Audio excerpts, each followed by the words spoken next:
सध्या बंडू आंदेकर न्यायालयीन कोठडीमध्ये आहे आणि न्यायालयाने त्याला उमेदवारी अर्ज भरण्यासाठी विशेष परवानगी दिलेली आहे।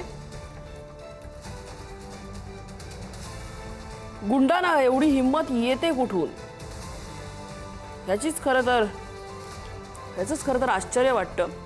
आणि आता अशा गुंडांना कुठला राजकीय पक्ष आपला एबी फॉर्म देतो हे बघावं लागेल। त्यामुळे मतदारांनो, तुम्ही तुमचं मौल्यवान मत कुठल्या राजकीय पक्षाच्या पारड्यात टाकणार ह्याच्याकडेही लक्ष द्या, याचाही विचार करा। बंडू आंदेकरसह त्याच्या कुटुंबातल्या आणखी दोघांनी अशा एकूण 3 आंदेकरांनी अर्ज भरलेला आहे। बंडू आंदेकर तगड्या पोलीस बंदोबस्तात अर्ज भरण्यासाठी आलेला होता आणि तो पुन्हा आता त्याची रवानगी तुरुंगात होतीये। सध्या तो न्यायालयीन कोठडीमध्ये आहे। कोमकर हत्या प्रकरणामध्ये बंडू आंदेकरवरती कारवाई झालेली आहे। सध्या तो न्यायालयीन कोठडीमध्ये आहे। कोमकर कुटुंबियांनी त्याला उमेदवारी देऊ नये असं आवाहन केलेलं होतं, मात्र बंडू आंदेकरने तरी सुद्धा उमेदवारी अर्ज भरलेला आहे। त्याला कुठल्या पक्षाकडून एबी फॉर्म मिळतो हे अजून स्पष्ट झालेलं नाहीये। मात्र चर्चा अशी आहे की अजित पवारांच्या राष्ट्रवादीकडून बंडू आंदेकर याला उमेदवारी अर्ज, याला एबी फॉर्म दिला जाऊ शकतो। पुण्यातल्या आंदेकर टोळीचा म्होरक्या असलेला बंडू आंदेकर याचा उमेदवारी अर्ज दाखल झालेला आहे।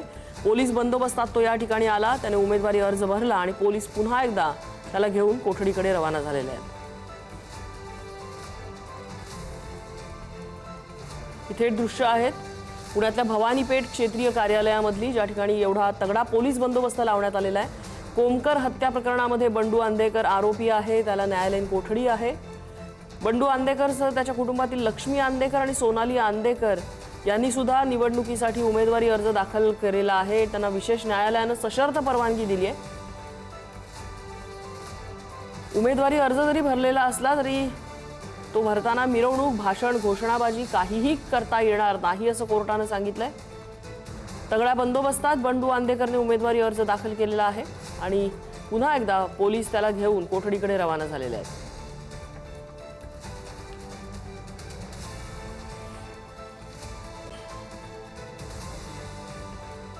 इथे दृश्य पुण्यातल्या भवानी पेठ क्षेत्रीय कार्यालयातली।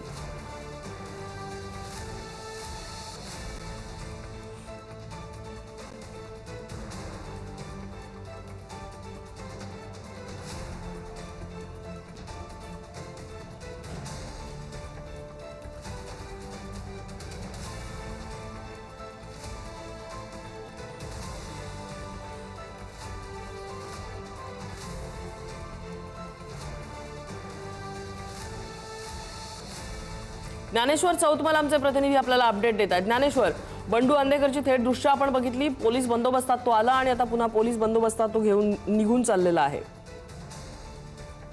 बंडू आंदेकर याच्या अगोदर त्याची सून आणि त्याची भाऊजळ ज्या जेलमध्ये आहेत त्यांना उमेदवारी अर्ज दाखल करण्यासाठी भवानीपेठ क्षेत्रीय कार्यालयामध्ये आणण्यात आलेलं होतं आणि त्यानंतर साधारण 2 तासांनी आता बंडू आंदेकर याला उमेदवारी अर्ज दाखल करण्यासाठी पोलीस बंदोबस्तात जेलमधून हे सगळे पोलीस घेऊन आलेले आहेत।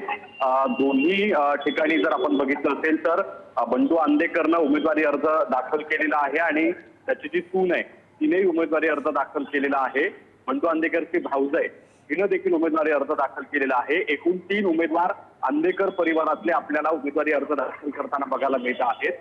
न्यायालयानं सगळ्या गोष्टींची परवानगी दिलेली आहे, काही नियम आणि अटी शर्ती घातलेल्या आहेत। कुठल्याही पद्धतीची घोषणाबाजी करता येणार नाही किंवा शक्ती प्रदर्शन यावेळी करता येणार नाही, कारण हे सगळे जेलमध्ये आहेत। उमेदवारी किंवा निवडणूक लढण्याचा जो मूलभूत अधिकार आहे तो मात्र न्यायालयानं अबाधित ठेवलेला आहे।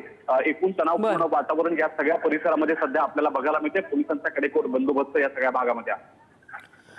अपडेट घेत राहू, तुर्तास धन्यवाद या माहितीबद्दल।